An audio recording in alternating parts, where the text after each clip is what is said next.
Thank you.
Kalasan silanganan, alam ng puso, sa dibdib mo'y buhay.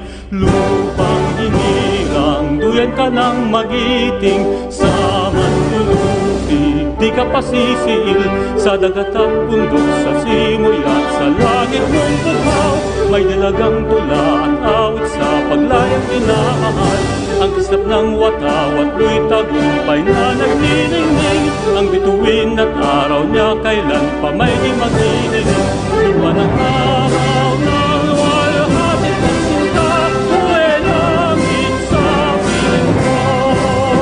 Aming ligaya na pag may mga atin na pumatay ng dahil sa'yo.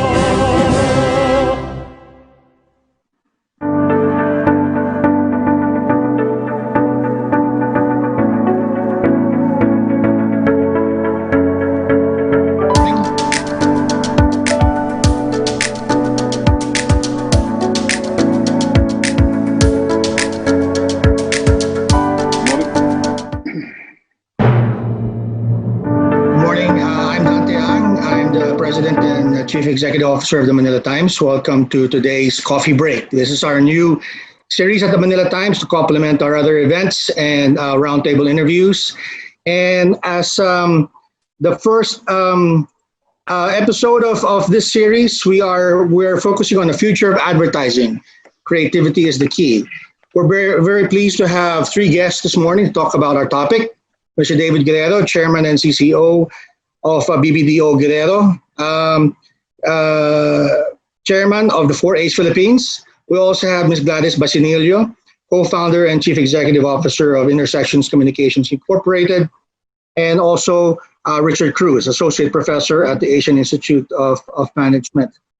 Today's format will be a little different from what you've seen in our other events, particularly the roundtable. So each of the guests will be given some time to do a presentation. And after they have presented, then we will open up the discussion to questions and answers. For those of you watching this from our streaming channels on the website or on our social media, you may send us questions to our speakers in those platforms. So let us begin with today's first speaker. Let me introduce him first. Mr. David Guerrero, Chairman and Chief Creative Officer of BBDO Guerrero, coming to the Philippines at the age of 18, becoming a creative director at 34, and started his own agency at 37. No doubt creativity runs in the blood of Mr. Guerrero, the only son of acclaimed writer and first Philippine ambassador to the United Kingdom, Leon Maria Guerrero. So for those of you who remember reading your No Limita Angere, that name should be familiar. For his fervent nationalism, just like his father, David steered his company and the country to win recognitions abroad, winning the Grand Prix for both creativity and effectiveness for clients including Pepsi, Procter & Gamble, and the Department of Tourism. Literally, he has also won hundreds of international and local awards and judged numerous times at AdFest, AdStars, Clio, D&Ad, Leah, One Show, and Spikes. He also holds the distinction of being the first from Southeast Asia to be appointed as jury president of the Cannes Lions Festival. In 2003, the authoritative Gun Report ranked BBDO Guerrero as one of the top 50 creative agencies in the world. In 2014, Campaign Asia named him Southeast Asia Creative Person of the Year. For all of these accolades, though, he considers editing and the biography of his father, LMG, Leon Maria Guerrero Anthology, published by Perfect Paperback on June 19, 2010, every Filipino can be proud of as readers of the history of his father's life will be perceived that his humanity is precisely the secret of his greatness. In 2019, Mr. Guerrero was re-elected chairman of the Association of Accredited Advertising Agencies of the Philippines, or 4A's, which represents all the leading advertising agencies in the country. Mr. David Guerrero? The screen is yours. Okay. Thank you very much, Mr. Ang, for a generous introduction. Let me see if I can make this. This is one of the key phrases of 2020 is, can you see my screen? And just raise your hands if you can see my screen. Yeah, we can see it now. Thank you. Okay, so thank you again for inviting me to speak on this a topic very close to my heart, which is the future of advertising. Creativity is still key, or as we like to think of it, it may be new, but we don't have to be normal. And advertising has always been changing from traditional media to digital, from 360-degree marketing communications to niche marketing solutions, and now from open space and open plan offices to work from home contingencies. But attracting people's attentions to products, services, and causes has never been more difficult. With all the noise and information and misinformation out in the physical and virtual world in the time of pandemic and economic downturn. What we are facing is new, but we don't have to be normal, because to be normal is to blend in, to look the same, to not attract much attention. But advertising works differently. You get noticed when you are different, and in advertising, you want to get noticed. So how do we do that? Well, we do that by doing the work before the work. We mine nuggets of insight out of the chaos of information and transform them into golden opportunities for creativity and innovation, accepting the new, rejecting the normal, and devising creative responses to rapid change. So essentially, we can't do much about current events, but we can choose how we respond. And when the world feels out of control, we can use our power to control the things we can. And with acknowledgement here to Reinhold Niebuhr, who wrote the much-loved Serenity Prayer, God, grant me the serenity to accept the things I cannot change, courage to change the things I can, and the wisdom to know the difference. So what are the things we can change?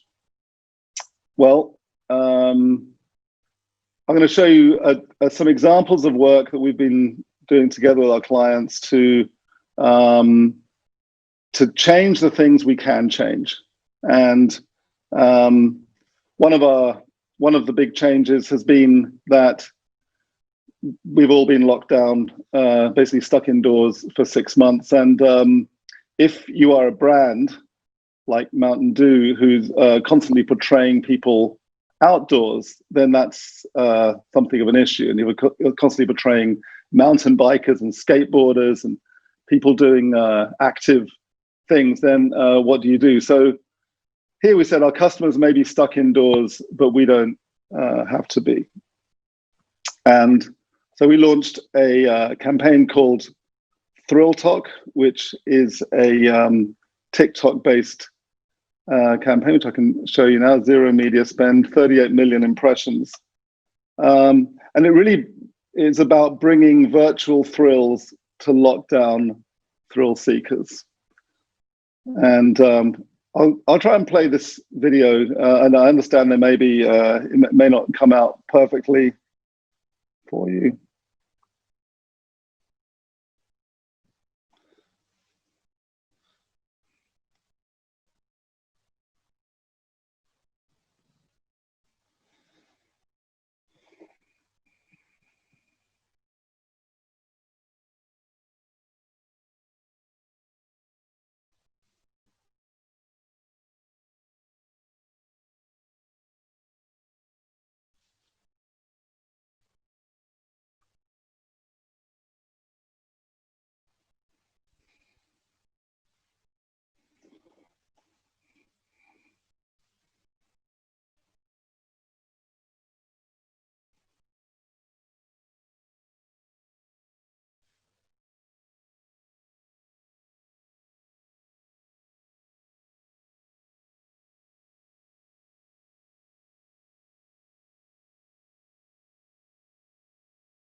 So just in case that wasn't entirely clear from the video, this was about providing virtual backgrounds on using the green screen feature on TikTok, and allowed people to look like or pretend that they were out surfing or mountain climbing or mountain bike riding while they're safely at home, and then use these images to post them on TikTok again or Facebook, and again, just feel better about what they're doing, and also associating that with the brand. So that was been hugely successful for Mountain Dew, and as as we said there in the statistics, reached about 35 million people, which is a pretty big deal. And it just shows that you can work with the situation, you can work with the things that people want to do anyway, and then provide them the access to those things, and in that way be a kind of useful part of their lives. So another case I want to share with you today of how we don't have to accept just doing things normally. Again, a client who we've been privileged to work with for the last 10 years or so, and this is the Department of Tourism. And when people cannot travel, what can you tell them?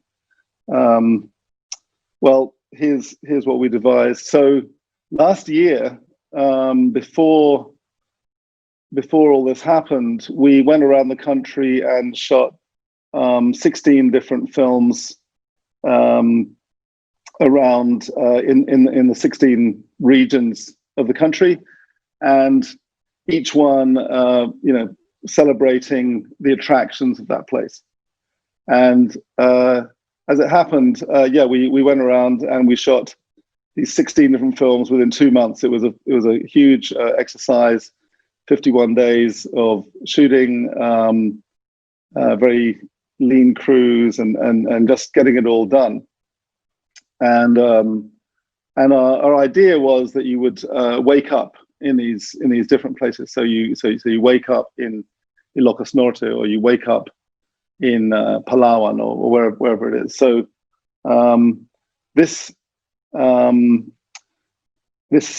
these sets of films were all linked by one track, which was the soundtrack to Beautiful Dreamer. So this was a classic and royalty-free piece of music, which had a different interpretation for each region.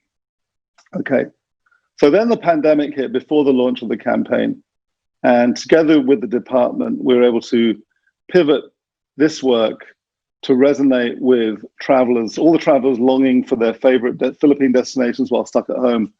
So we were, rather than just wake up in the Philippines, the message changed to stay home, dream, and wake up in the Philippines when it's safe to do so. So this is about getting the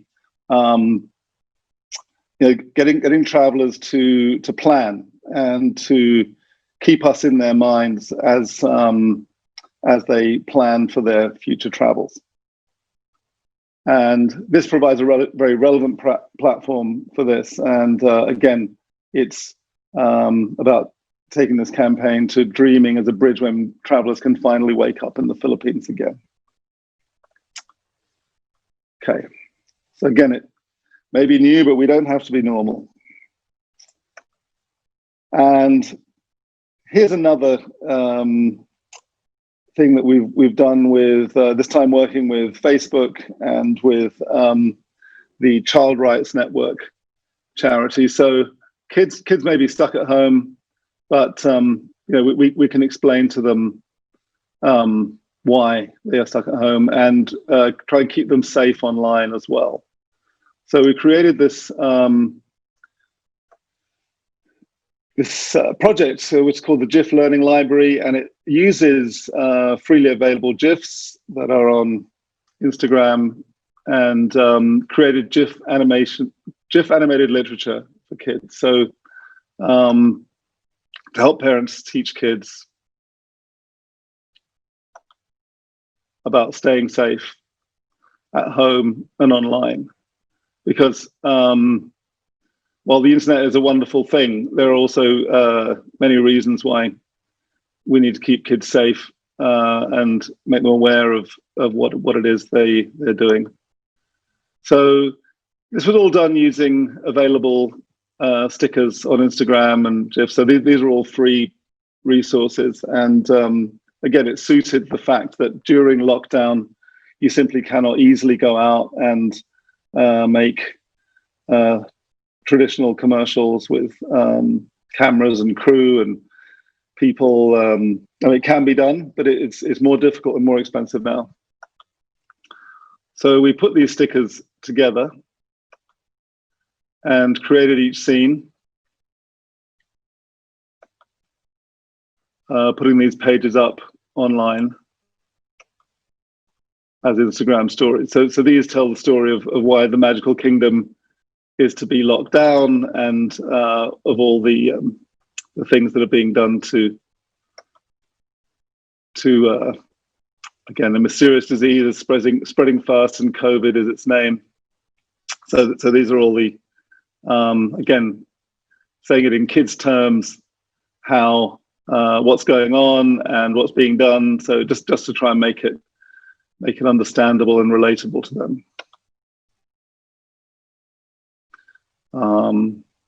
So again, hurts our bodies, make us ache, no magic can yet prevent it. So we did it in 2 languages, of course, Filipino and English.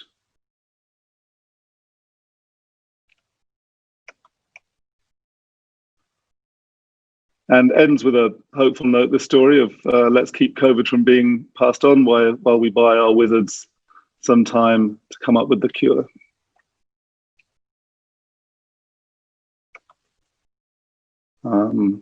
Again, how our wisest people are seeking a cure to protect us from this disease. They're working as fast as they can, but until then, if you please, play with your dragons in the dungeon, keep your unicorns in the room. Together we can beat this disease. No magic required, just stay indoors. So, and this was all done on our side and all the creators' side, from all done safely at home. So nothing, no in-person meetings or shoots were required to make this work. Okay. And then finally, I sort of share one more case with you. You know, again, we may not be able to do live events, but we can help people to go live.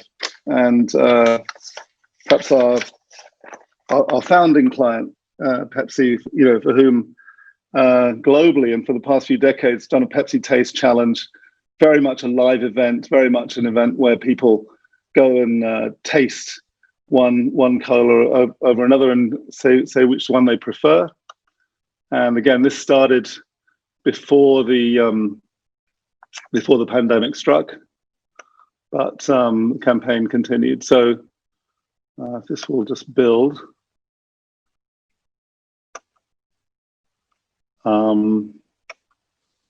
So 77, I'll take you through this quickly. So 77% of people, it's the spoiler alert, 77% of people who tried, who took the test, chose Pepsi over the other cola.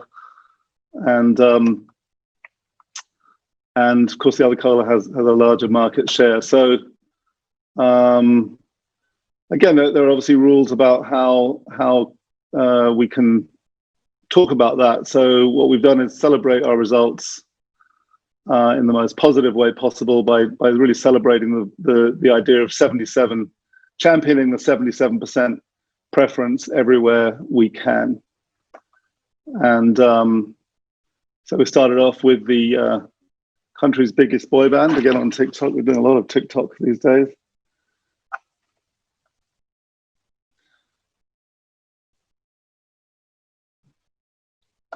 So that was the original dance, and it trended with huge number of views, 180 million views. It's almost twice the country's population. It's the biggest hashtag, Pepsi hashtag, on TikTok worldwide.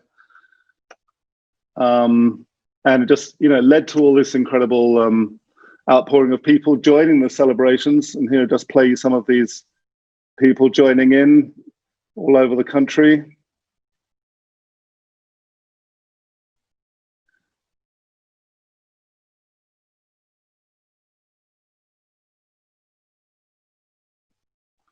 And here.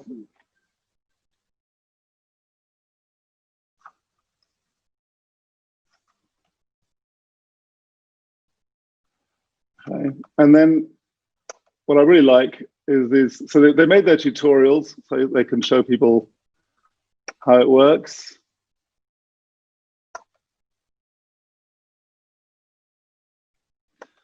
And then I like this one, when they got their parents to join in the fun. I like this guy here.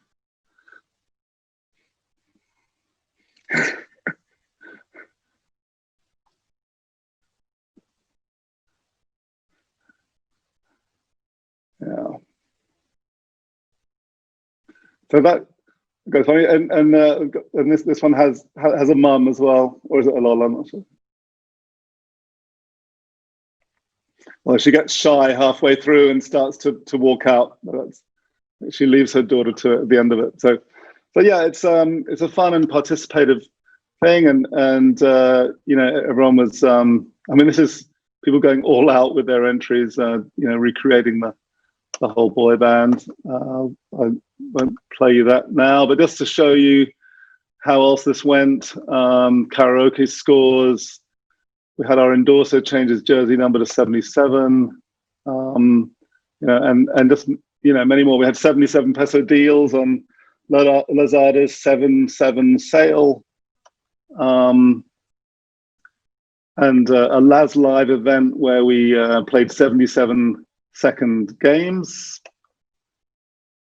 And there we go. That's the game, and this is actually shot in our office. And again, results-wise, trended 11 times more than any other cola. 22% more Pepsi drinking as a result. So that's based on Kantar brand, and really gave this year a bit more luck with Pepsi 77. So yeah, so that's some of the stuff we've been doing with clients. And just to show on a more closer to home note for us as an agency, we've continued our internship program. We've launched an online recruitment campaign based on the idea of Quentong Barbero. We're looking for the best storytellers for the future. So we launched a Barbero program, and social post collect entries shortlisted through a copy test. We had 35 candidates in all very good. And today we have 6 of those people joining us on a virtual internship. We may never meet them in person. They may never come to the office, but we're taking them on, and hopefully we'll all get a lot out of it. So yes, we've been working from home, and you know, while things have been changing, some principles remain. You know, different is better. If you are too similar to your competition, you'll end up advertising the commodity, not the brand. And your job is really to inspire love for the brand that can inspire people to pay a premium for it. You know, it's better to talk to someone than to try to talk to everyone. You can be more relevant the more you know who you are speaking to. And that kind of relevance can make you more appealing to a wider audience.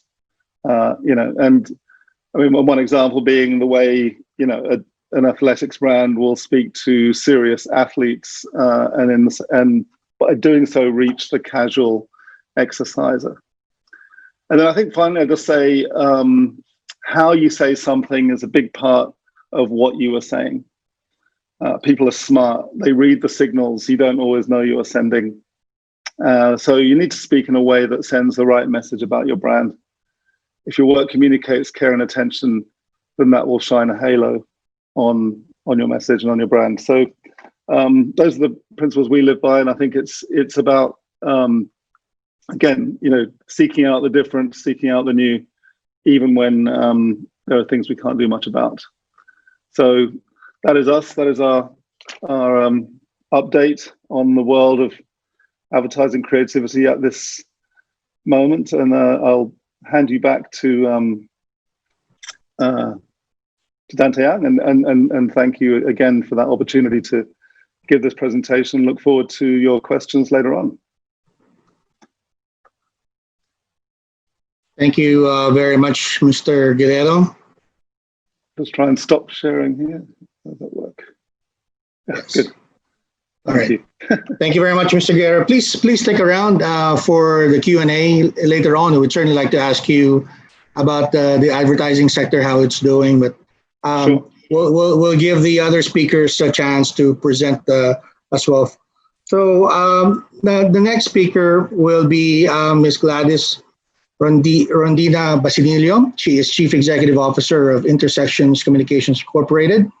Before founding her own media agency, Intersections Communications Incorporated, in March, at the height of the Metro Manila lockdown due to the COVID-19 pandemic, Gladys had 30 years of extended experience in communications planning and buying. A media professional veteran who rose from the ranks, she is known as a creative media expert with proven media campaigns and programs that drove business results to clients since finishing her BS in agricultural economics from UP Los Baños in the Philippines. She was general manager and CEO of Carat Philippines and became the first chief growth officer in the industry to lead two media agency brands, Starcom and Spark Foundry, and Capability Brand, Liquid Thread, all housed under Starcom Media Vest Group in 2017. Ms. Gladys considers the data-driven creative media agency she founded as the embodiment of an agile agency of the future that will provide a walk-in media and marketing shop with content, media, and strategy as core services. Also a part-time lecturer in the communications research at UP Diliman, as well as the University of Asia and the Pacific and the Ateneo de Manila University. She's a resident research consultant for the Kapisan ng mga Broadcasters ng Pilipinas and was shortlisted in the Women Leading Change in Campaigns Asia in 2017. Ms. Gladys, the screen is yours. Hi, good morning, everyone. Let me share my screen.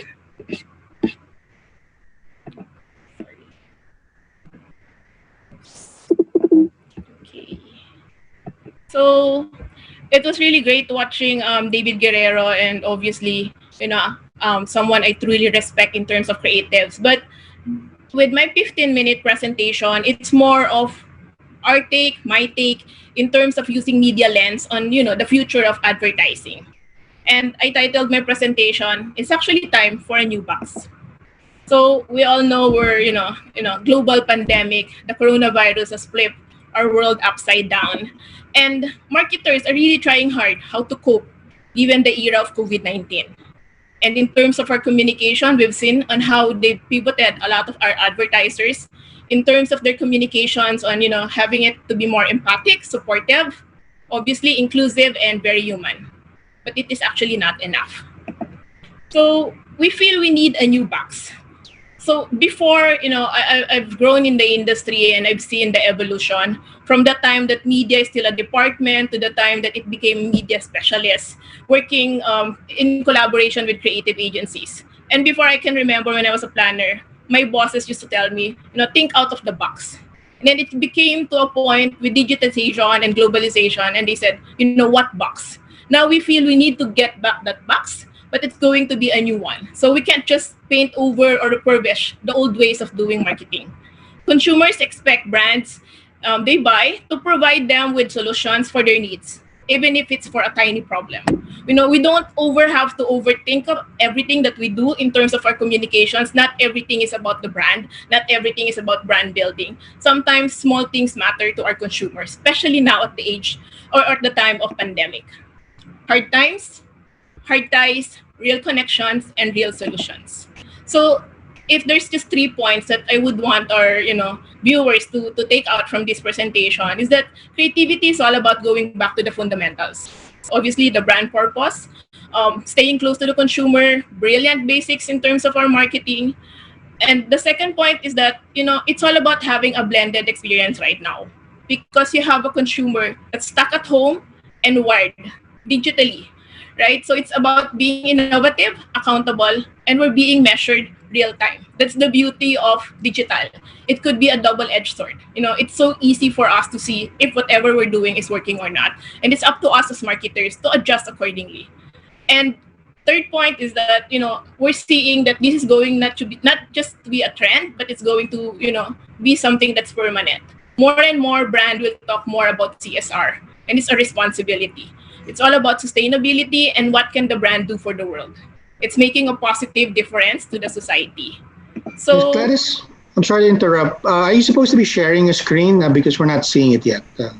really? Oh, I'm sorry. Yes, I'm supposed to be sharing the screen. Okay, let me fix that. Sorry about that. Oh, I'm sorry. Huh. Are you seeing it now? Yes, now we're seeing it.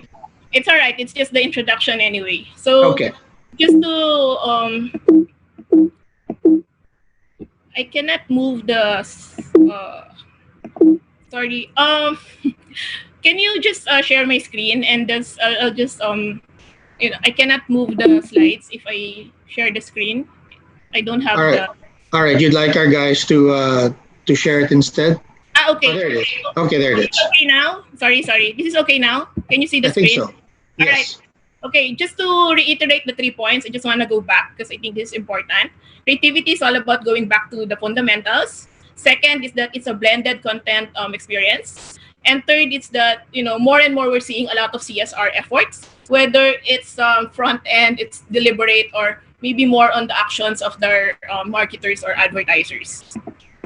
Okay, so step back and we're seeing it's a new definition of media. Gone are the days that, when I was a planner, maybe 20 years ago, you place an ad in TV Patrol, Mara Clara, Itbulaga, and our job's done. You have great creatives, great TVCs, and, your brands will sell. But right now, with the digitalization and globalization, and then the pandemic, it's now a new media landscape. So for us, we believe it's all about the intersection of platforms and performance. We're seeing a lot of emerging platforms, and Mr. David Guerrero was able to share some of the great examples on how the creatives are being able to leverage on these platforms, the likes of TikTok, Kumo, and others. But very important on the side of the media as partners with creative agency is to be able to see the performance in terms of optimization, maximizing the investment on the part of the clients, all the way to obviously the commercial integration, to the conversion to sales, whether other media metrics you have for your particular campaign. Now, it's important to see the synergy of offline and online media with creativity at the heart of it. Now, I know that there's a lot of agencies and media agencies and even the digital vendors doing content and all that, but nothing beats creativity at the very core. Now, with it, obviously, is taking into consideration what's available in the market, in our landscape, how the consumer is behaving in terms of media, the partnerships you can leverage, innovation that's that a brand can explore, the consumer experience, having that original concepts through cultural fluency, and obviously the market knowledge or their business intelligence. Data will always be the core of a media agency or even a creative agency because it allows us to understand people. Let us not forget that that's the main role of data, right? And there's so many optimization and tools that everyone can use. Now, because of digitalization and having an open economy, it kind of equal the level field for even the smaller players. A lot of people can tap smaller research agencies, even freelancers, consultants, and they can do these things. It's amazing how kids can do right now. I mean, I have a daughter who's a statistics graduate, and she understands all of this, right? From optimization to attribution to customization. It's something that we should never forget. So it's still a balance. Again, going back to the fundamentals, it's science and art. Right now they're talking about dynamic creative optimization with data helping the creatives, or it's all about creative excellence. So it's important to understand the impact of creatives. And just to share some numbers, because I'm a media, 25% ROI, for example, is driven by efficient media targeting. More than 50% of ROI is improved by creative optimization, as basic as, are we sure that the materials are mobile first, right? Great creatives can increase ROI by as much as 12%, which is very close to the example, for example, of Mr. David Guerrero of 11 times for the Pepsi ad. So it's really a balance of science and art. Now, the second pillar for us is that, right now it's a blended content experience. It's being innovative, accountable, and we are measured real time. So influencer marketing has been there for quite some time already, maybe 10 years or so. But, I think more than ever, we're seeing the importance of influencer marketing done right because of its ability to connect, and it can prove to be a key part of your digital campaign. But it's very important that we don't, forget these 5 pillars, which is strategic storytelling, measured executions, leveraging on the power of big and small.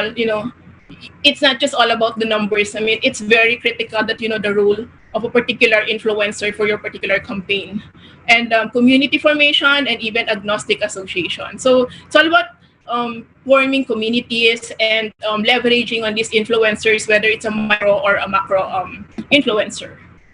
And we're seeing with the lockdown of the restaurants, with 30% seating capacity to 50%, we've seen how resilient Filipinos are, right?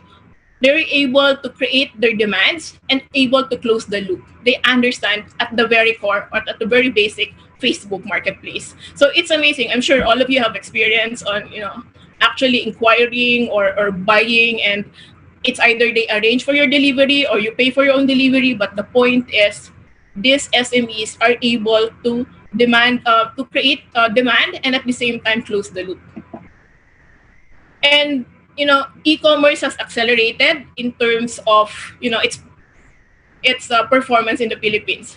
We're still quite behind the likes of Indonesia and Vietnam, but it has accelerated, driven by the coronavirus. Now, just to simplify the 3 pillars of e-commerce, obviously one is building, hosting, and managing the destination. This is the platform build, management, and all that. Second part is the delivering the order or fulfillment. That is more a responsibility of the client.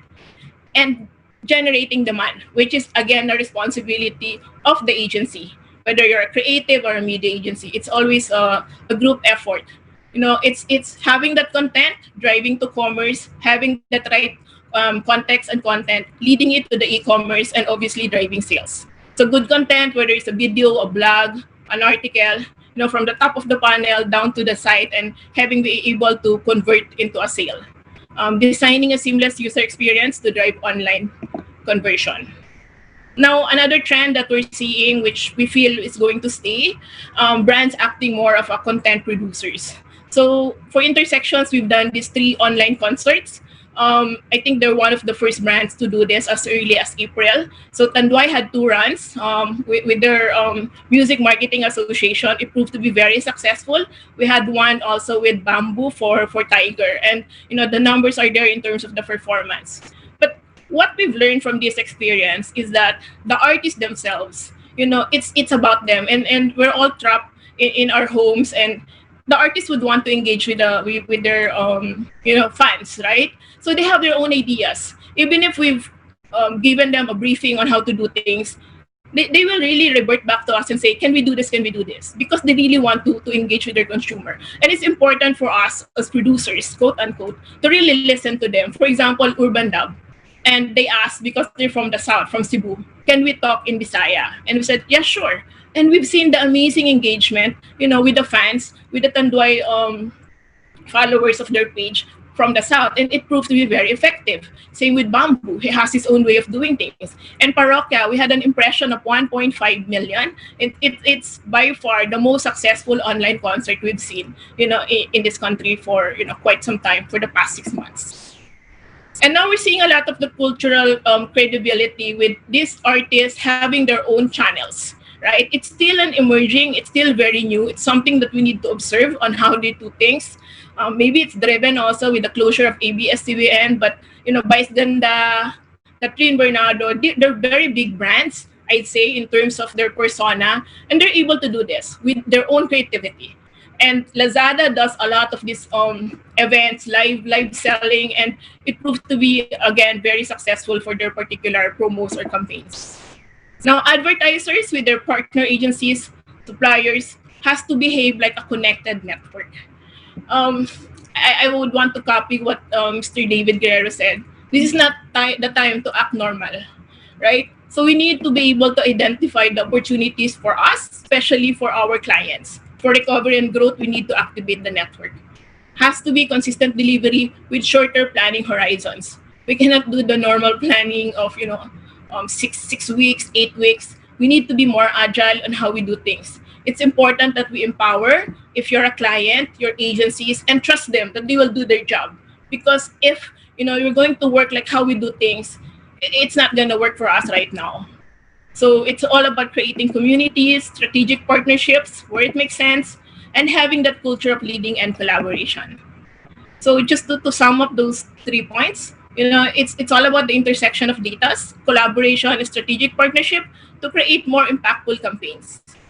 This is the time to take risks, calculated risks, explore new business models, and see how it will work for your brand, for your objective, and for your target market.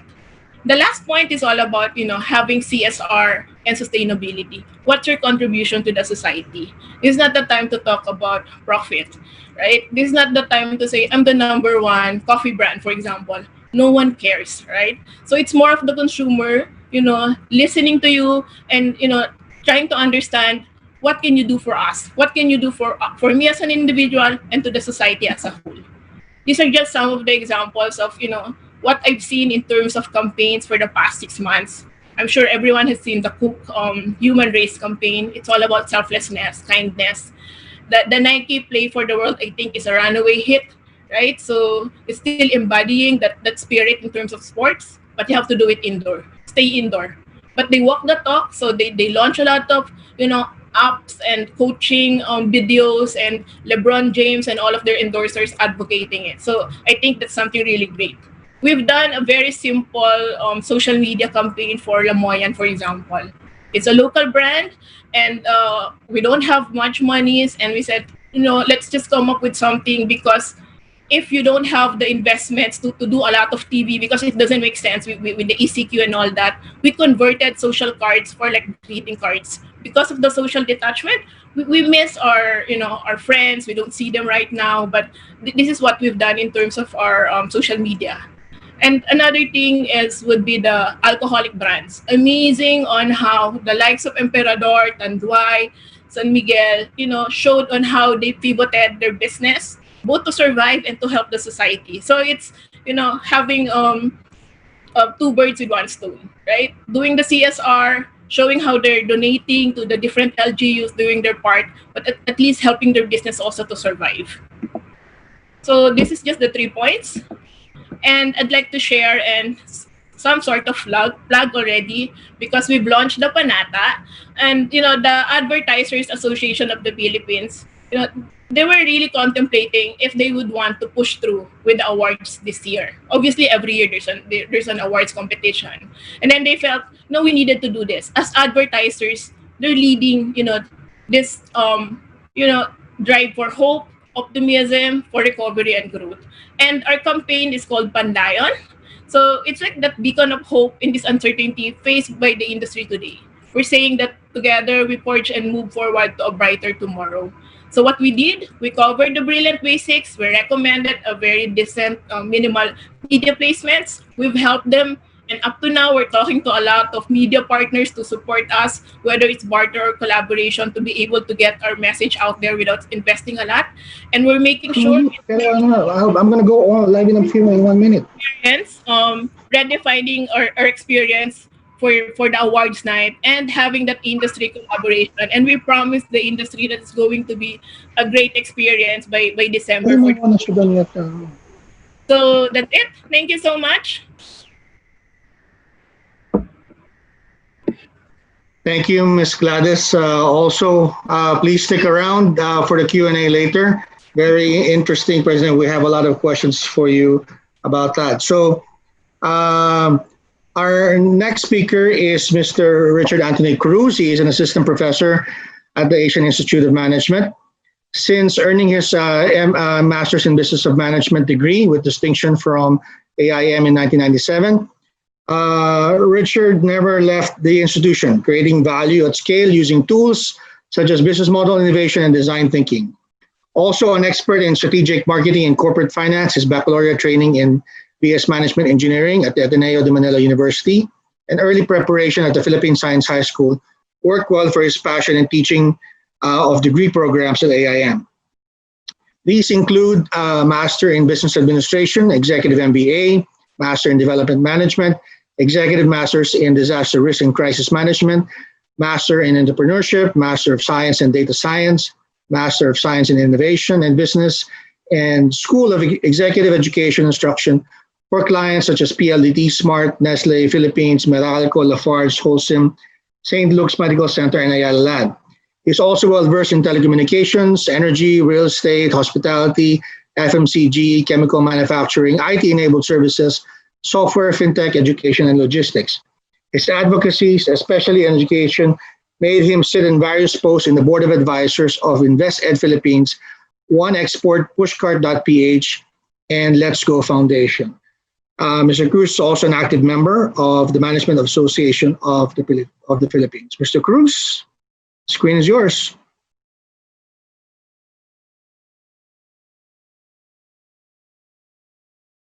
Okay. Mr. Cruz? Yeah. Hi. So, as David said, can you hear me and see my screen? Yes, we can see it and we can hear you. All right, great. So, I just want to thank everybody from the Manila Times for inviting me to this really wonderful talk and to this very prestigious panel to share my thoughts about the future of advertising. And I guess the statement afterwards is really the interesting one for me. Creativity is still key. So I'm assuming that the organizers of the event have been hearing maybe from their own networks whether or not, or questioning whether or not creativity was still key. Okay, and I was wondering why they would think that. And maybe part of my presentation is going to help understand why some people might think that it's not key and why I believe that actually it still is key. All right, so I just wanted to do like a quick overview. I'm probably the only panelist here who did not directly work inside the advertising industry, but I've spent a lot of time in my past 20 plus years of working, engaging with many companies. In fact, most of the large advertisers and many of the media companies in relation to their own strategies, in relation to innovation and pivoting their business model. And I've encountered the question about how in many cases, or in some cases, many of the large corporations who also happen to be the large advertisers have considered or reconsidered or assessed the key role that advertising has played in their success from the past to their present. And then, of course, questioning or asking themselves how relevant is advertising as an industry and as a set of services as we move forward and we grow. Okay, so this question of industry relevance is not unique to advertising. So this is by no means an indictment. You know, I'm sure all of the very successful companies, FMCGs, telecommunication companies, consumer product companies, I'm sure many of the successful or all of the successful companies today will attribute their big success to their ability to, you know, really work well with outstanding agencies from the past. But the reality is that, you know, the consumers have radically changed. And, you know, when we say radically change, we say that every 5 years, because every 5 years there's always another radical change. And it really dictates that people in the business of manufacturing, producing, distributing, marketing goods really needs to take into account these changing behaviors. Okay, so my entry into this topic is in my role as a business model innovator, as a marketing strategist. And if you talk about marketing, I'm actually a product person. So my background is really more of product development. But I believe that over time, more and more, the principles that are used in product development are actually also being applied to the creation of different digital touch points. Okay, so I think today, in today's world, the methodologies behind developing products and developing customer touch points are actually converging. And to a certain extent, I would say that these processes are converging, and I think we will see more of a blurring of lines between traditional functional areas within advertising and the creation of new categories. Okay, so I guess the question really is, how do we ensure the relevance of advertising or the advertising industry? And I'd like to just start by following the eyes and the money. Okay, so I just wanted to share some information that I got from Hootsuite. Okay, so number one, I think eye-popping for some, is the Philippines is the power user of the internet. We are number one in the world. We spend almost or more than 10 hours a day online. So you'll see that in this chart right here. This is January 2020. So I expect these numbers actually to probably be much longer now, because I think the latest report from Hootsuite last July has said that internet usage has gone up by as much as 30%. Okay, so in this January slide, we have about 9.45 hours per day internet usage. I have a big red arrow there, and Philippines is number one in this list at 9 hours and 45 hours a day, right? That's incredible.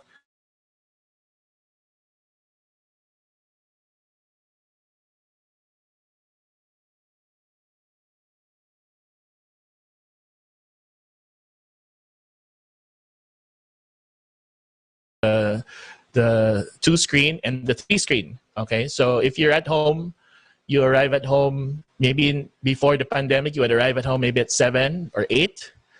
Maybe you have a quick dinner, or you'd have dinner. You would sit in front of your TV and hold your phone at the same time. And that would be considered, like if you did that for 1 hour, that would be considered 2 hours of internet consumption. One from the TV, then one from the phone. If you had your tablet next to you, or if you had your PC next to you, and your phone and your TV on at the same time, then that would be like 3 hours for every 1 hour of actual chronological time. So Philippines is actually at like 9 hours 45. So we're number one in the world in that sense. Also, we are also number one. So, when you break down the internet usage, some of that will go to streaming for entertainment. Some of that will go into gaming. I think we're number 2 in gaming. I think streaming for movies and entertainment, I think we're about 15 or 14th. Gaming, I think we're number 2. But in social media usage on the internet, we're number 1. And almost 4 hours a day. So if you look at the data here, again, I have an arrow to the left, Philippines. 3 hours and 53 minutes of social media on the average per day out of the 9 plus hours a day. So almost maybe like 40% of Filipino time on the internet is spent on social media.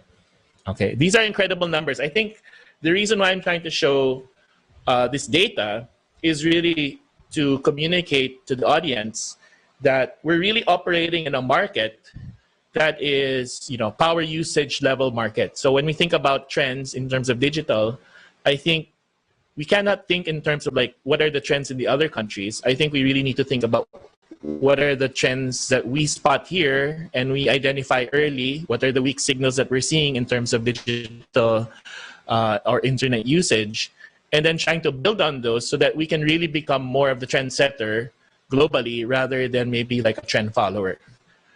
Given the heavy usage and the fairly deep penetration in terms of like how much % of the population actually has access to internet or via mobile or via PC. We're not number 1 in penetration rates, but we're still quite high. Okay, so I would say like we're in the top third of the world in terms of like how much of our population has access to the internet. But we're number 1 in terms of usage, both in terms of internet and social media. The other thing I wanted to highlight, so this is, again, part of that long report by Hootsuite, that actually Philippines is the second highest country in terms of percent of internet users that enable ad blocking. Okay, so I thought that might be of interest to this audience. And here's the data that Philippine consumers actually are, more often than not, 2/3 of all internet users enable ad blocking. Okay, so just so that you know, I don't enable ad blocking because my work is in marketing. So actually, I encourage people to send me their marketing so that I can see what other people are doing. So if I'm working, for example, for one company, I immediately subscribe to the marketing and to the, I register to the website of the competitors so that I can immediately track what the competitors are doing so that I can help, for example, my clients understand more the quality of focus and attention that the competitors have put to their digital assets online. Okay, but I just wanted to highlight this maybe as a way of communicating that, when we talk about online consumption of content, there is a high level of willingness to consume, but I think this piece of data indicates that there is some level of distrust or maybe some level of annoyance in relation to the frequency or the volume or the kind of messaging consumers receive from advertisers. Okay. So you'll notice that the highest actually is Indonesia with 65, and Philippines is about 2 percentage points lower at about 63. Now, the other very unique thing about our population is that, we have one of the youngest populations in the world, okay? Our median age is about 20 years old. So that means that out of a population of, let's say, approximately almost 110 million, about 55 million is below the age of 24. Okay, so 1/3 of our population, 33%, is below the age of 14. Okay, so you can imagine that in terms of trends, I would say that if we talk about the next 10 years, many of these trends might actually change rapidly given the number of people coming through the nations and adopting new ways of interacting with technology. And I do expect that many of the trends and behaviors that we saw with millennials, we probably will not see with the next generation. Okay, so that's the first one. We have a relatively young population. And on this slide, I also wanted to highlight the fact that we also have a relatively, the internet penetration is still relatively low compared to other countries. And unfortunately, income inequality is high, okay? So part of my hypothesis as to why the engagement on internet and social media is high is that for many people, and I think this has been even highlighted even more and emphasized even more after the pandemic, is that many families' livelihoods and employment and businesses will be more reliant on digital. And if we don't get creative in thinking about how all of these people and companies are going to utilize the internet, then we're really going to be flooded with a lot of content through the normal expected channels, okay? And my concern actually when I talk to, let's say, SMEs or medium-sized companies is that I try to tell them that, yes, it might seem that the ROI on investing in, let's say, display ads or on ads on social media for some sites might still be positive. The influx might actually pull that ROI down. And my worry is that, given the volatility surrounding platforms like Facebook or TikTok worldwide, that it might be fairly risky for many companies to put all of their eggs in one basket, so to speak. And that there is not to just, to take a very short-term view in relation to developing their brand and advertising and communication, but also to take a longer-term view and to make a more strategic investment in other channels. Okay, so I'm going to get more into that in a bit, but I just wanted to present more slides just to support these ideas. So in terms of age, if you look at this chart, we're the 5th youngest country by median age. Okay, so I don't know whether you're going to make the connection between that and our internet and social media usage. Okay, maybe I would probably need to study that more. Although I do know that some data here shows that in certain areas, the age range, my age range, maybe the Gen X age range, 45 to 40 to about 50, are actually the ones who, okay, and the ones that maybe shop the most and most frequently. Okay. I have a slide here on wealth and income inequality. Okay, so this is I'm citing this primarily to highlight the attractiveness of the digital market and its long-term sustainability and viability. And I think that when you have this kind of it kind of defeats the forces that the democratizing forces of digital. So digital can actually connect a lot of people information wise, but when you talk about the money flows are actually quite they're not distributed as equally. So there's going to be a rich part of the internet and a not so wealthy part of the internet, or there's going to be a rich part of social media and a not so rich part of social media, which is a shame actually, because the technology really is supposed to allow us to redistribute all of this information and wealth. Okay. Okay, so let me just talk about some of the disruptions that or some of the external forces that have maybe adversely affected the industry over the years. Of course, number one, I would say from a technological point of view, just the democratization of creation, distribution, and consumption of digital content across all platforms, all types, all channels have enabled all of this creative work to be done outside of the traditional agency. Okay, so in the old days, I would say the ad agency was like hospitals. Okay, the hospitals were formed because they had a lot of expensive equipment. They had a lot of high-tech processes, and they had a lot of expensive talent. And in order to leverage all of that high investment resources, they had to be sort of clustered together into one area so that you can really maximize the kind of valuable services that they can create.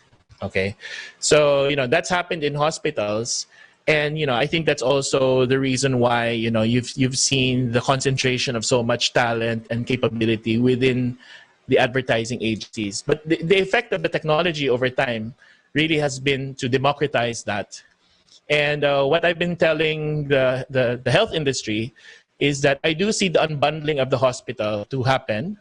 So, you're going to see maybe OBGYNE separate itself, maybe geriatrics will separate itself, and the other fields within the medical industry will separate itself because they can actually be away from the hospital, still have access to the great technology, still be able to deliver probably in a better way because they're unbundled, and be financially viable outside of the hospital context. So that's I think what's going to happen to the healthcare industry. And I suppose that's already happened to the advertising industry. Okay, that we see this disaggregation of the advertising agency, and maybe the industry has become more fragmented, maybe less concentrated. And of course, there's this battle, of course, between competing business models within that within the advertising agencies industry. Okay. The second big force, of course, is because of the advent of Web 2.0, which is really more about being able to share and distribute all this content instantly, okay, and the rise of social media. The shift really has moved away from a one-way linear kind of conversation into, of course, a multi-directional communication within the complex network of people and organizations and complex web of relationships, etc. So, complex thinking in order to understand how people behave in these networks, and being able to create new content within the context of those complex networks is really critical today. In fact, I would say that in today's world, and I think many people have said this before me, is that marketing now is really more about education rather than just promoting a product. You can't just promote the product anymore because the product and the brand represents an idea, a set of values, a way of thinking, a worldview, a way of doing things. And for the product to be relevant, brands need to educate people in relation to those lifestyles and mindsets and values and behaviors, etc. And that can't be done in the context of a one-way linear sort of like I'm just talking and you have to listen. No. Now brands also have to learn how to listen. I don't think brands were very good at listening before because I think the very traditional way of advertising was just thinking about what to say, but not necessarily completing the feedback loop and then trying to understand what was being said back to you. Okay, so this is part of the challenge. And then, of course, finally, I think now, I like to think of mass marketing now as different. I think mass marketing now is really being able to manage a large number of deep and intimate relationships across a wide segment of people. Okay, and it's really the technology that allows this to happen. So, if I look at, so here's a diagram from a website called Chief Martech, and this is what we call the marketing technology landscape. Okay, I will not show you the zoomed in version of this slide.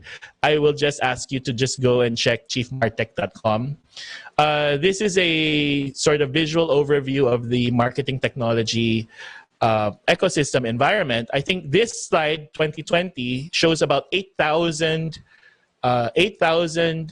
different marketing tools and technologies organized into different subcategories depending on their use. Okay, and just so that you understand also, these are all brands of like technology products that are used by marketers in different forms or aspects. Just so that you have a sense of how fast this is changing. In this 2020 report, they said that 20% of the names here were not in the list last year. Okay, 20% of the names in this 8,000 long list, 20% of those were actually not there last year. Okay, so this is the rate of growth of the new entrants into MarTech. And if you were interested to find out what are the fastest growing categories under MarTech, here are the categories. Okay, so the fastest growing is the second to the last one, data. And the fastest growing subcategory under data is under governance, compliance, and privacy, which for me basically is all of the tools needed by companies to ask for the data and then manage it in a way so that they can build trust, so that they can build it into a deeper relationship. Okay, the second fastest growing category is management tools. So these are all of the sort of like the dashboards and the project management tools that allow marketing professionals to manage all of these different tools and suites, etc. So that's at 15%. And you'll notice there that the fastest growing category is projects and workflows management tools. Okay, the third fastest growing is social and relationships, 13.7% growth from last year. And the biggest driver of that is conversational marketing and chat. Conversational marketing, I would assume, is transmedia. So the conversation can start on IG and then move somewhere else. Or the conversation can start on YouTube and then maybe move somewhere else. Although the platforms are not so happy about that, but I think the reality is that some platforms are really better for different parts of the conversation. All right, now the other categories that are growing, but maybe not as fast, are e-commerce and sales, content and experience, and advertising and promotion. So if you notice, the advertising and promotion subcategory actually is the slowest growing subcategory under marketing and technology. But I think what might be of interest to my host today is that the fastest growing category under advertising and promotion is the print category. So actually, this is all of the people who are in the traditional print business and moving into some form of digital print. Okay, so my understanding here is that it could be print, like newspaper, or it could be other types of printed objects. Okay, it also includes 3D printing, and so on and so forth. Other categories there are like PR, etc., etc. So this is more about the written. Okay, but what we need to understand is, I suppose, that marketing and advertising are really different. Marketing has a broader scope today. It's more end-to-end. It's more customer-centric. It's more journey-focused. And in order to manage that and journey at the intimate micro level, we need all of these types of tools. And advertising and promotion is just actually one portion of that. Okay. So just to summarize that, what are the fastest growing market categories? So all categories relating to data, compliance, governance, privacy, social and relationship, focus on conversational marketing, transmedia, and commerce and sales solutions in shoppers' experiences. So remember, this data is earlier this year, and I'm sure that these numbers have gone up significantly. Okay. Okay. So, just to sort of begin the last part of my presentation, I'm showing this. I recognize perhaps the vast diversity of the audience today. I must recognize the Manila Times as a brand, as a media brand in transition. Okay, so I applaud the fact that I'm having this awesome live stream webinar with one of the most prestigious newspapers in the Philippines. And the question, of course, is moving forward, when we talk about the brand Manila Times, how do they respond from their own branding point of view in relation to, of course, this big change, right? From moving from, a mass market kind of approach. Okay, print, of course, was part of the tri-media. That was the primary strategy for businesses to address the mass market. And how does it translate itself now into this customer network model? Okay, I think that's a big question. I've worked with other companies such as ABS-CBN at a very deep level in order to really understand their transition from broadcast to digital. Okay, and broadcast to digital actually is not, in many ways, it might seem similar at the finished product level, at the consumption point of view, it might seem similar. But the back end is a very different business model. Okay. And when we talk about this customer network, we're really trying to look at it from the journey point of view, and we're really trying to get consumers to behave in certain ways. Okay. So what are the kinds of behaviors we're looking for? We want them to access our content. We want them to engage. We want them to customize. We want them to connect with others. We want them to refer us to their friends. And we want them to collaborate with us on product development, etc. So there's a lot of new two-way behaviors that we're trying to enable. And the question is, if your mindset is coming from advertising, where do you see the relevance of what you do in the context, let's say, of some of these kinds of behaviors? Okay, so my answer or my belief is that creativity is needed now more than ever in the advertising sector. And I'll talk about this more from a management and leadership point of view. So if I'm speaking now to the people leading and managing ad agencies or media companies, etc., I think the challenge really is, from a leadership point of view, is we need creative leadership to ensure the transformation of the advertising industry. We need to enable creative processes to leverage new models and technologies. And we need to drive creative collaboration with customers and clients so that ultimately the end result will be our ability to pivot whatever advertising business model we have now. Okay, so I'm pretty sure that many businesses have already pivoted in the past. The question, of course, is, especially those who come from the traditional model, is which mistake are you willing to make? To pivot too incrementally, too conservatively, or to pivot too boldly and maybe a little bit faster than what the competitors are doing or what the client is ready to accept. So, I'm sure we're not always going to get the pivot correct, but it's really a question of which mistake are we willing to make. Too slow or too fast? Too soon or too late? Too small or too big? Okay.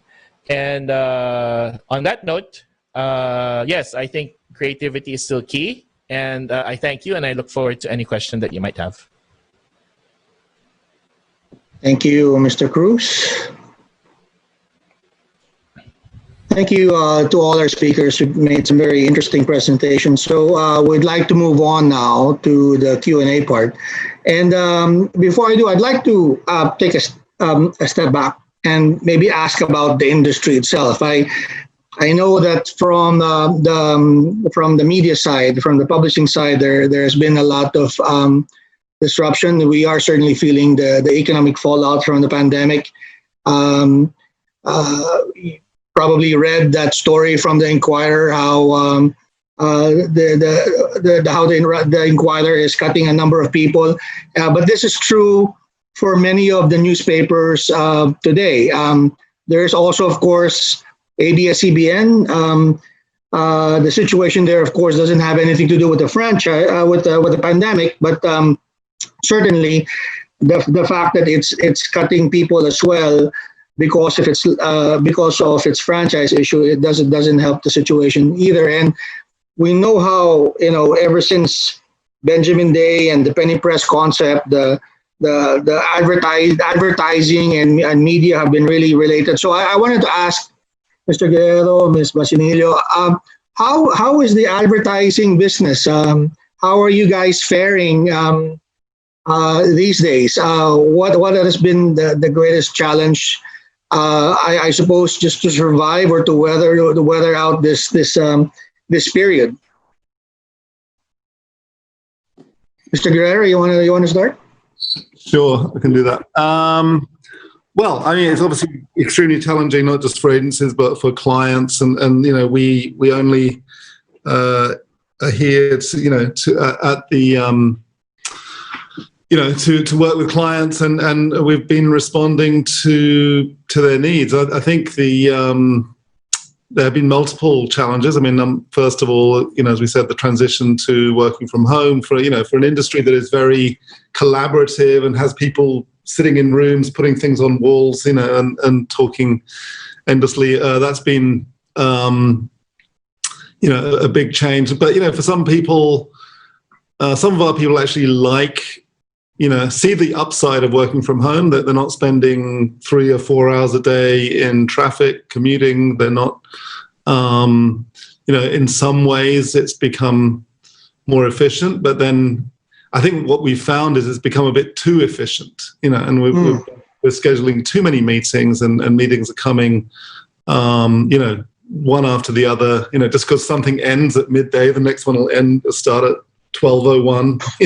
So there's a real, desire to kind of cram more in. And I think, the joke is you've gone from, working from home to sort of living at work. And I think that's happened. So I think there's been challenges that way. Business-wise, I think, globally, and I think this country's no exception, there was something like a 20% hit to media spending, to, advertising spending in the first half. And that is now recovering slowly. I don't know whether it's going to be a V-shaped recovery. It seems more like a sort of a shallow L. And it's growing, go back at a kind of, 1%. Like a swoosh, yeah.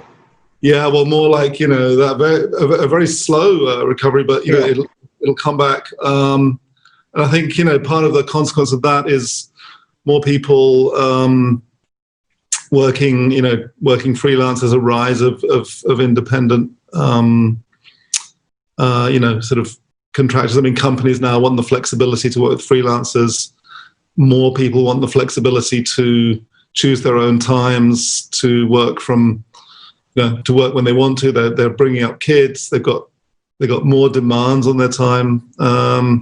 So yeah, I mean, I think it's made us. It will lead to restructuring. I think it's made us become more forced some of these changes on us, become more flexible. And again, we just had to respond to the challenges that our clients have been going through. So it's been a turbulent year. I think for everyone. But the way through it has been to be as responsive as possible and to protect the business so it can carry on servicing, doing our best for clients in the future. Ms. Basinillo, you want to weigh in on that? I also should apologize. I think I left my mic on when you were still presenting. My daughter woke up, and I guess that's one of the things that Mr. Guerrero was talking about. One of the perils of working from home, especially when you have a 2-year-old who wakes up and looks for pop. But what's your pulse? What's your pulse of the business in the industry? How are things faring? Okay, so I think there's three perspectives that I would want to share. First is with the clients. Obviously, mobility is affecting their business, even the manufacturing, because not all their factories are it's like 30% workforce, so it's severely affected, and it's understandable that they don't really advertise on broadcast media. Of course, the big ones, the top five, P&G, Unilever, they're spending as always on. There's no problem, but it's more of the top 20 advertisers outside the top 5 that we've observed practically stop advertising. But now, because of GCQ and slowly recovering, so we're hoping that there's going to be an increase from September towards to December.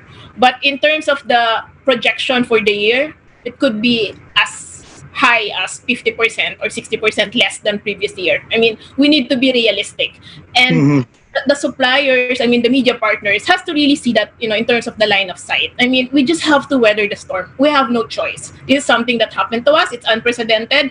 It has, brought our country to a halt. Now, in terms of the media partners, and I quite admire Manila Times because, I, for the past few days, I'm trying to understand, how you pivoted, and I take this kind of webinar, and I'm seeing your posts or content. That's the thing. You guys need to stop calling yourselves print because you're a news organization. Right. Because sometimes it's just a matter of perspective. People are saying, print is dead, and they're not print. They're like media organization. And at the core of it, given the fake news and all, consumer will look out for your content. So develop that. I mean, continue doing that, but try to understand in terms of the relationship. I feel the news organizations here in the Philippines haven't really, grasped how they can charge properly.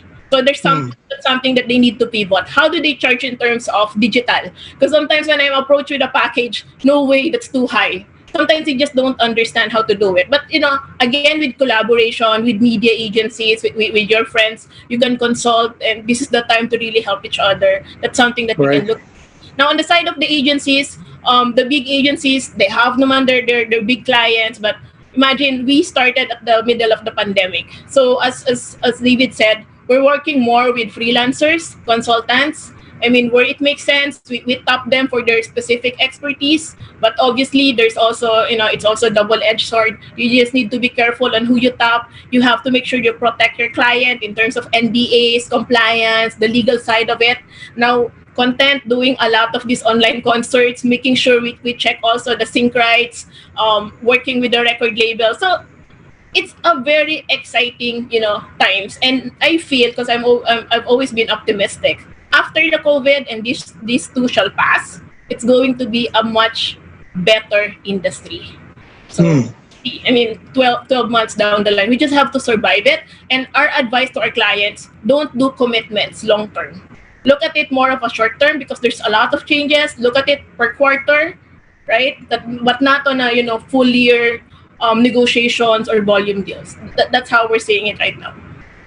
That's very interesting. In terms of ad spend, what has been the impact of ABS-CBN's closure? I mean, I know I noticed from another forum I attended that there was a substantial drop in ad spend. Part of that may be attributed to the pandemic, but according to the person I was looking at, this was not changed when the economy started opening up gradually. I just wanted to ask, what has been the impact on the advertising business on what happened to ABS-CBN and it's losing its franchise? Yeah, on broadcast, a lot. So it's like 30 to 40%. But the problem is, it's a concern. Digital is not measured in the Philippines. So whether that budget was reallocated, with digital, we're not sure. But what we've seen, obviously, pre-COVID, it's like 16% viewership. And then with the ECQ, because we're all stuck at home with one TV household, it became 22%. But imagine after the closure of ABS-CBN, it became lower than pre-COVID, like 12 or 13%. So yes, some of the viewers shifted to GMA, and GMA is actually very fast in terms of, you know, improving in terms of their signals and all that, and doing a lot of digital as well. We're seeing TV5 to be very aggressive. We've known in the news that some of the talents of ABS moved to TV5, whether as a full-time or as black timers. So it's hard to give a forecast right now, because I might be quoted, because these are all happening real time. But yet, really affected because, you know, it's a country that was, you know, duopoly to for so long, like 20 years. Tapos biglang nawala sa ABS. And a lot of the brands, especially strong in the Visayas and Mindanao, are really reliant on ABS-CBN. So even now, we're not sure on how they're doing. So ngayon, kanya-kanyang diskarte, right? So kanya-kanyang diskarte. We feel the radio stations should step up and try to somehow, you know, try to fill in that gap, because they're local. They can do things right now, whether that's digital, influencer, you know, an online activation. There's an opportunity also for the news organization to do more of this and other things that, you know, can work, not just because malaking budget yung mawawala eh. And then we're not sure on how the advertisers, iba-iba talaga. And right now, maybe there's no reason for them to spend that money. Could be they're saving it, or they're investing it on e-commerce. So there's a lot of things that, you know, that's happening right now. What's your take, Mr. Guerrero? What's the impact of ABS-CBN on your business? I think your mic is on mute, Mr. Guerrero. Yeah, that's webinar bingo. You have to be on mute and not. I think. Thank you for that. Yeah, I mean, obviously we're primarily a creative agency. Our media partners are OMD, and I mean I've got their presentation. Yeah, they said that about a quarter of TV viewers opted to turn off their screens rather than change channel preferences. So, so you know, so a lot of people just said, if there's no ABS-CBN, we're not watching anything. And then I think, obviously, as you know, Gladys was saying, I think, you know, the GMA's gone up a lot, but you know, some of their programs have become big hits online. So I think you've got now TV Patrol has got 10 million followers or something on YouTube. You know, so you've got these new outlets. So yeah, but I think the main point to note is that TV viewership was sort of on the decline even before the shutdown. So it was kind of a bit more, you know, it sort of accelerated a trend. It's like a lot of things, you know, I think the pandemic and related things have accelerated trends that were in place to some extent. So it's forced a big shift into online. But I think, as you say, you know, I was saying earlier, you know, there's no, the measurements are not yet there. Right. Well, do you think there will be consolidation in the industry, or, you know, as Mr. Cruz is saying, maybe an acceleration of this fragmentation of your industry? I think there will. I mean, there's certainly more. There will be more independents, and there'll be more boutique agencies, and there will be even a trend, as a global trend towards in-house departments. You know, some, and you've seen it a little bit here. Some big companies are setting up their own in-house agencies and seeing how that plays out, and there will be a growth in that. But you know, I think there will always be, even with them, they will still use external agencies to you know, to provide some perspective. Because if you can set up people in-house who do nothing but work on your brand all day, every day, but at some point they're going to lose the objectivity, I feel, to really take a consumer perspective and say, you know, hang on, are we just talking to ourselves, or are we really tapping into what people are are motivated by, or what they really want to do. So yeah, I mean, it's extremely dynamic, to put it in its most positive way. It is a rapidly shifting thing, but I think all we can do is like I say, do the things we can have control over, which is just do our work the best we can, continue training and educating and mentoring new talent.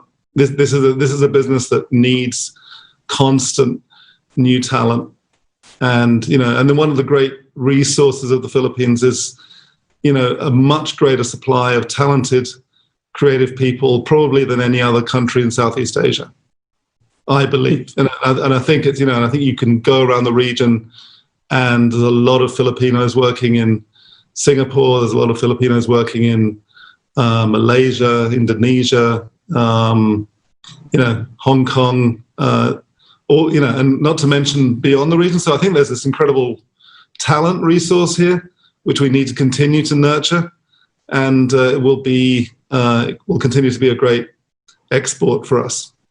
So, all right, thank you. My hopeful sign. Mr. Cruz, there's a question here. I think maybe you should be the first to answer this, and this is from Edith Chow. So for small and medium-sized companies who don't have the funds to access data analytics, where can they go to get started if they wanted to get their hands on information like that? Okay, so my recommendation to SMEs is that they should embrace digital harder than the big companies, because I think, especially for the legacy companies, they're going to have maybe 1 foot in, 1 foot out, because a large part of their business was built on maybe non-traditional, maybe non-digital channels. But I think SMEs cannot think in terms of I don't have enough budget, because I think they need to embrace the principles behind digital marketing harder than the large companies. So let me just emphasize what I mean by that. Number one is relationship building. Okay, we have to move away from thinking about our revenue drivers as just transactions, and I just need to increase volume transactions, but I need to think more in terms of customer lifetime value. So I really need to think about, I have relationships with people, and my objective is to get in with a relevant product into the household, and then over time maybe build ways, change my business model so that I can gain a larger share of their wallet. Okay, so I think SMEs has to think about not selling a product, but building a relationship, and then continuously doing product development to get a bigger share of the wallet. Okay, this is the example of Apple. I mean, if you look at the largest market cap companies in the world, these are not one product companies. Okay, these are companies where the primary objective is to lock you into a certain relationship, and then once you're locked into the relationship and your credit card number is on their storage, right? It's in their books. Then they can continuously feed you with new products and services, and they make the friction for that transaction so low that you just keep on buying and buying and buying. Okay, so this is what you see with Apple App Store, e-commerce in general, Google, etc. The logic is deep customer relationship and then agility on product development. Okay, so actually I'm very bullish about SMEs. You don't need to have the same coverage as a large FMCG. You don't need to cover the whole Philippines. Okay, you can just cover 1/2 of 1/10 of Quezon City and find your relevance in that part of the population, estimate the market size, look at their spend in terms of certain categories, and then build a strategy around that. You don't need breadth. Okay, SMEs, I think my advice would be depth.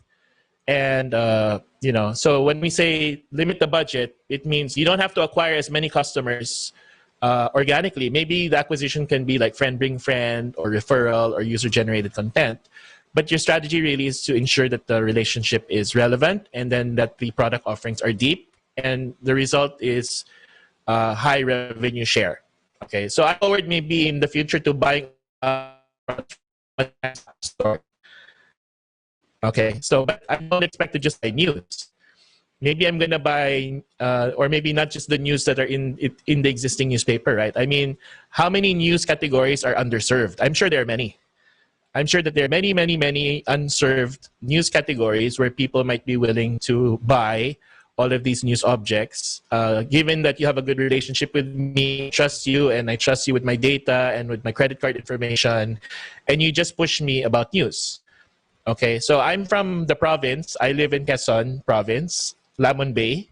I probably would be interested to have some news about Lamon Bay and like what's happening there. But I'm sure there's really no news organization covering that part of the Philippines. So that's what I mean by a lot of underserved news categories. Okay, so just to go back to the original question, I think now is the best time to be a small business owner. And I think now it's way more efficient to acquire customers now. And I think, this is really the big challenge because, as David said, this decision by big advertisers, because the freelance part of the industry is growing, I think, quite rapidly. I think even more now after the pandemic, when a lot of people have been laid off and they have no choice but to freelance. That part is becoming more significant and there's more choices. And I agree, right, that there will be jobs that will be good to give to freelancers, but there will still be jobs that will be best suited for large agencies.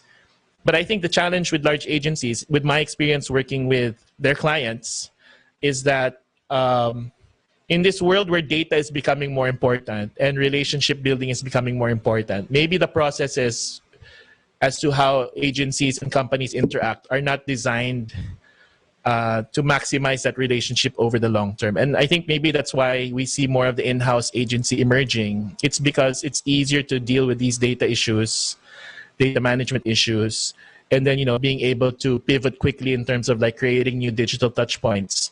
I think there's a privacy, there's a governance issue, and then there's like an agility issue. So I mean, I knew that there was an agility issue before, but I think in today's world, the agility issue became even faster because technically, when I talk to my clients, it's supposed to be like, if it starts raining during the live stream, somebody should be pushing an ad on this live stream for umbrellas. Okay, I mean, let's say the weather and the advertising, the trigger, and how fast that turnaround time that is, all these things are shortening, and we need to put in the systems in place to make the advertising more contextually relevant. Okay, so really gone are the days where I think you do the annual planning. I agree with Gladys, you can't do the long-term planning in terms of content planning, for example, or activity planning. But I'll just say this. But I do believe that we can't all just go to Facebook. We can't just all go to YouTube. We can't just all go to TikTok. I mean, we can't all just go to Lazada or Shopee, right? I mean, at some point, somebody's going to have to invest in new platforms to add more diversity because there's too much noise on these platforms. And, I mean, honestly, my e-commerce experience is not really that great. There's a lot of fear and anxiety in my e-commerce experience, and yet I'm still waiting for the big players to build their own kick-ass e-commerce site to sort of level up the customer experience to a much higher level where there's more trust and certainty, and I'm not afraid to buy because I know that if it goes wrong, if my intent is not fulfilled, then my retailer will maybe work with me to fix the situation, etc. We are still very far away from an ideal e-commerce experience. And I think we're still very far away from a very ideal sort of like conversation marketing.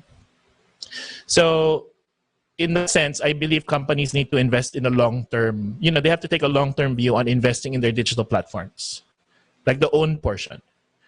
Okay, so maybe mine is more balanced. Okay, we can't just go and jump into whatever is the latest because the market is so efficient, everybody will jump into the same thing. So, if somebody says, do this kind of thing on this platform, within a few days, everybody's going to be doing the same thing and then everybody will be there. So the advertising, the communication market is so efficient that we really need to, the strategy there is really diversification. So even though there are some areas that might not be so attractive financially now from an investment point of view, I think it's still worth making. I mean, if I was advising the manufacturers and the brand owners, I would say, yeah, I mean, you know, Pinterest might not be a very attractive platform now, or LinkedIn might not be attractive for you, but you still have to allocate money for that because you don't know how things will change. And you want to be sure that if things change, then you're ready and you have some good quality content or some good experiences designed already for those platforms. So I'm a proponent more for diversification. I'm against SMEs putting everything into Facebook.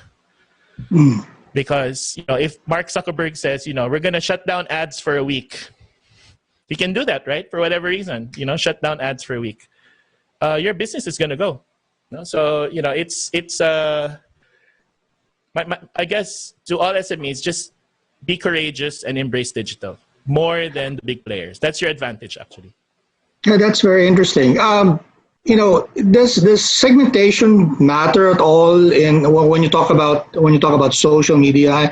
I'm sometimes reminded that, you know, if I tell my friends trying to pretend that I'm hip, then I go to Facebook, I'm told that that's for older people, and that the younger crowd are in Twitter or maybe TikTok now. Or how much of segmentation, how much of that should play in terms of thinking about your promotion strategy, your advertising strategy these days? Does that matter? Or yeah, I think if you want to go above commodity level perception, you know, if your value proposition is just availability, then maybe you can just message knowing, you know, very traditional kind of like segments. But I would say perhaps the biggest innovation in marketing is how you segment or how you profile or how you develop your personas, and then how you build a campaign around that. Because right now, obviously, we're in a post-demographic world. So, you know, we need to be more creative in defining how we profile people. Like, how many ways can you profile the female demographic segment, right? I mean, there's probably tens of thousands of ways you can profile them. Now, whether those are economically attractive enough for a large company to enter, probably not, right? That's why, you know, the large companies tend to still segment based on demographics, because it gives them the large market size to justify the business case for the investment. But if you really look at the digital sort of like a landscape at the journey level, at the customer journey level, there are, you know, actually right now, the way I teach the students at school is to segment based on jobs to be done, not on person. So, you know, if I'm talking about women, I'm not talking about targeting women. No, I'm talking about targeting their morning coffee routine, which is different from their lunchtime coffee routine, which is from their afternoon coffee routine.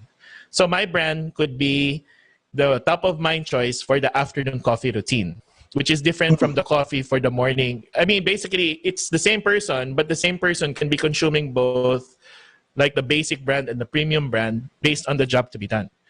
Okay, so there's the digital platform allows us to see those specific jobs to be done.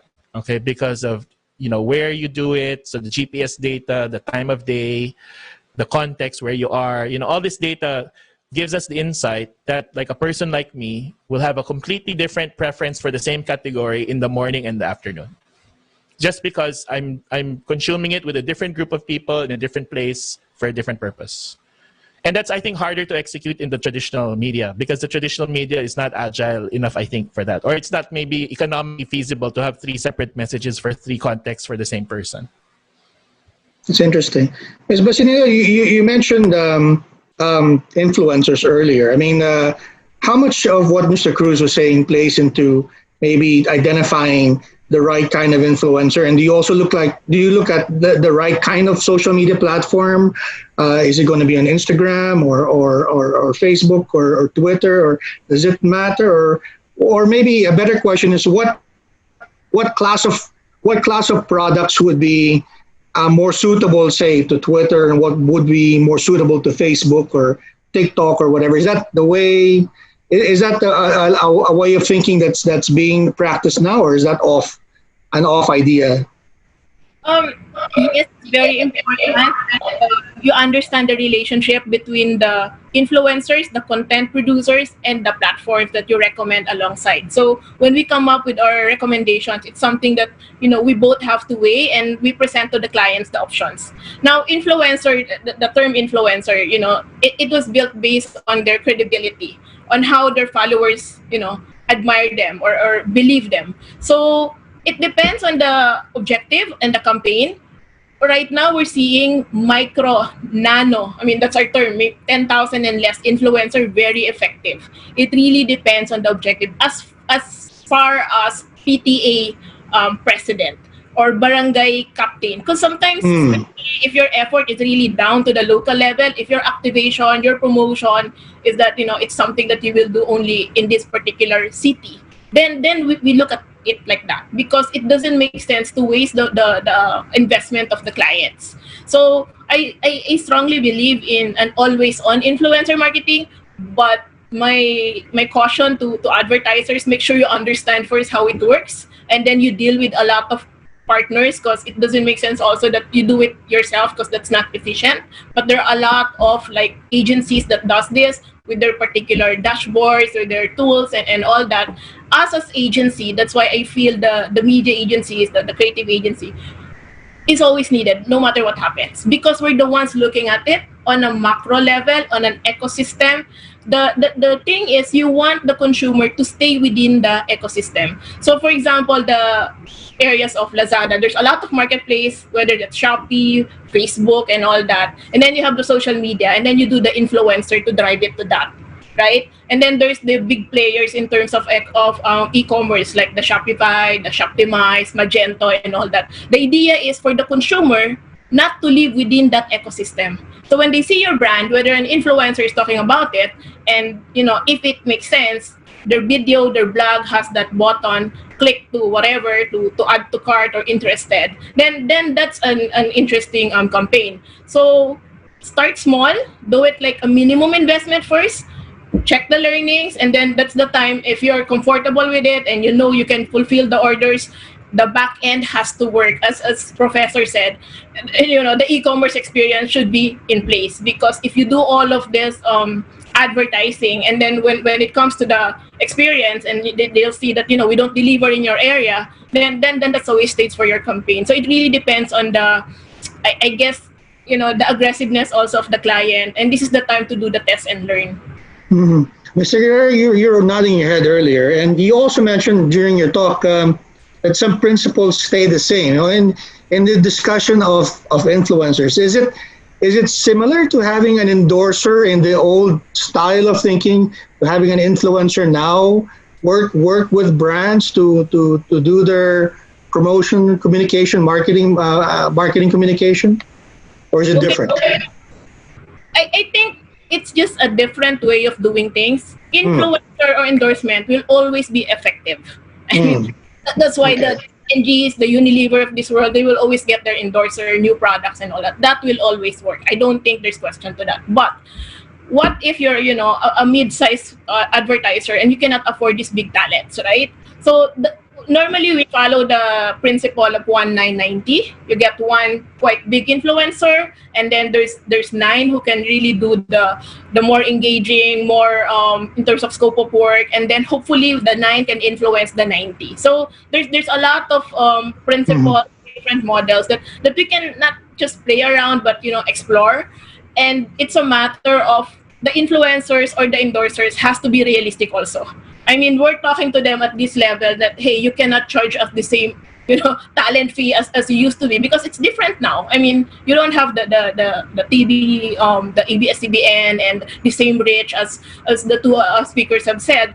Viewership has declined. They have to be realistic also. So this is the hard discussions that we're having with some of the talents, and they're listening. I mean, now they're also, you'll be surprised that they ask questions. Sometimes they would want to ask if they can subscribe to some tools. The influencers are kind of developing their own niche, their own platform or programs, and they're trying to understand this better. So this is the time now for collaboration. Right. Mr. Guerrero? I agree with that, and I think just like before, the crucial thing is not just to get, a celebrity or an influencer or whatever, but understand why you're getting that particular one and what they're going to do for you. How do they amplify the idea that you are trying to get across? So it's not necessarily always the most, the one with the most followers or the one that is, that you can quantify as being, as being the biggest or something. It's about which one is right for the idea you're trying to get across to reach the people that you're trying to reach. And I think going back to the SMEs question as well, I think it just reminded me, one of the common, I think, mistakes, that maybe people coming in, coming new to advertising often make, is to say that they want to appeal to everyone, or they want to reach everyone, or their target audience is the world or every Filipino. And I think what ends up happening there is you end up really talking to no one, because if you're trying to talk to everyone, you're talking to no one. So what you need to do is to be meaningful to someone. Even I like this idea of just being meaningful to the people in one place, in one town. Build out from there. Because if at least you're meaningful to one group of individuals, one defined set of people that you understand, then you're much more likely to be able to grow that, based on that very specific experience. So really understand who you're speaking to, speak to those people in particular, and then I think other people can relate. Once they see, what you're saying to the people that you understand, then other people say, yeah, I'm kind of like that, and I'm kind of like that, and I understand. It's the way soap operas work. You'll kind of project yourself into the characters, and you kind of, even though they might be completely different in their circumstances, you recognize certain archetypes, you recognize the way people behave. So I think that's these are the kind of fundamental truths, I think, that apply across platforms or across media and across technology. It doesn't really matter. You have to still remember what you're trying to do. Basics. What you're trying to do is communicate on an emotional level, on a human level, in a way that understands that people are people and not just dots on a graph, and they're not just numbers on a chart. There has to be an insight that comes from the individual. That's interesting. I remember a few months ago, there was an article that came out in the New York Times written by Ben Smith. Ben Smith used to be the president of BuzzFeed. And there was a time when he was actually trying to recruit Mr. Sulzberger from the New York Times to join BuzzFeed. And now he ended up now being a columnist for the New York Times. And the premise of the article was that there was initially a threat from social media to traditional media, but there's a sense now that the traditional media is eating into the space of social media, and and it's been a double. For the Philippines, it's social media has been a double-edged sword for us. I mean, we've been able to reach out far more readers, and this is true for also radio and TV. But the problem for all of us, I think, is monetization, right? And I was wondering if advertising has thought about that development, and maybe how it may evolve also in this. When you say advertising is rapidly evolving, I mean, we could say the same thing. I mean, there's Summit Media a few years ago went completely digital. There's talk that Inquirer, may be looking more at the digital platform, but still retaining print. I mean, there are a number of organizations thinking about this, but I don't know how do you think advertising would play into that trend? Mr. Guerrero, you want to start?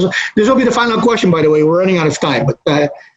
Well, and I think it's a very interesting and difficult question, and I think what we're talking about with news, and there's a book called Breaking News by Alan Rusbridger, who was the editor of The Guardian for a long time, and they were able to make a transition from being a medium-sized British newspaper to being, I think, the world's second largest online news brand, but only because they could afford to lose a huge amount of money.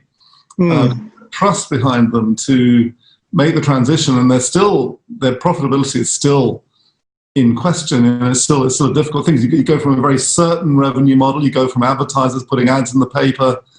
You still remember this, right? Right.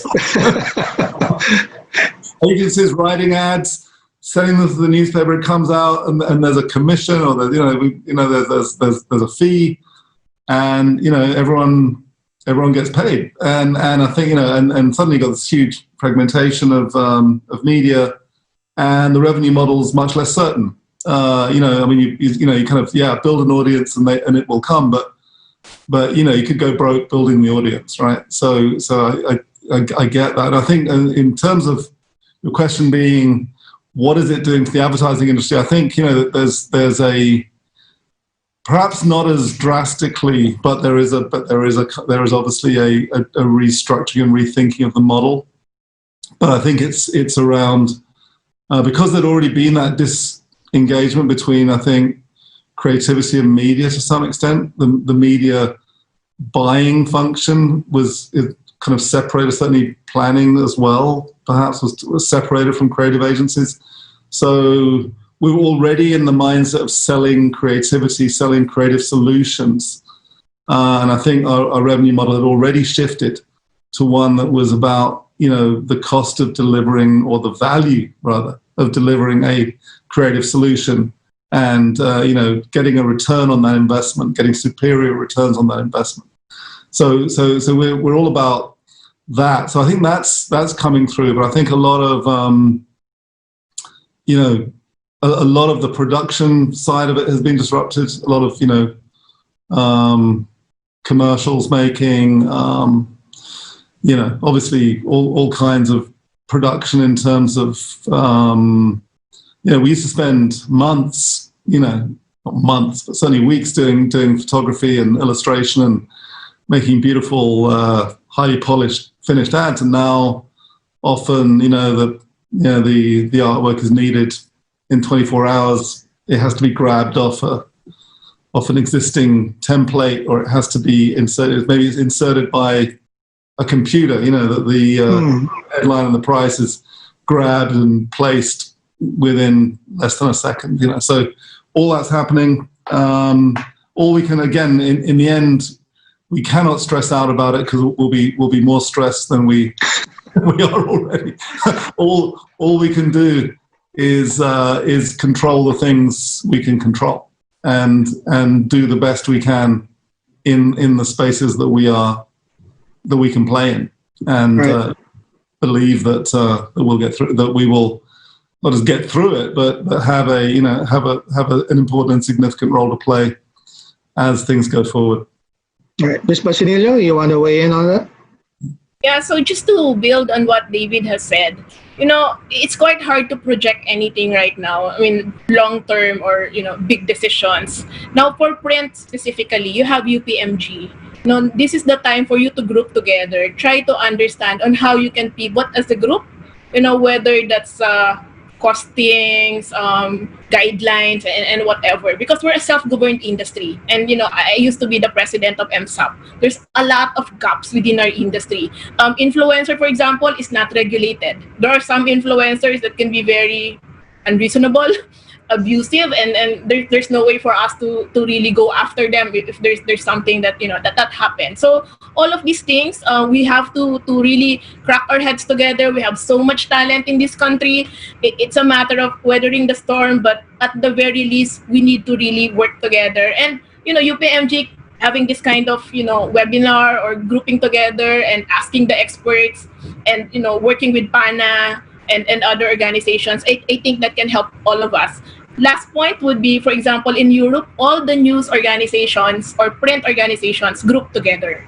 So they said, okay, this is our basis for our costings, this will be our process. So at the minimum, there's a foundation. Obviously, you guys will evolve or pivot in different ways, because each of the brands have their own personalities, Star, Inquirer, Manila Times. But I see this is something that we need to do moving forward, especially understanding, you know, how digital is gonna play up for all of the things that's happening right now.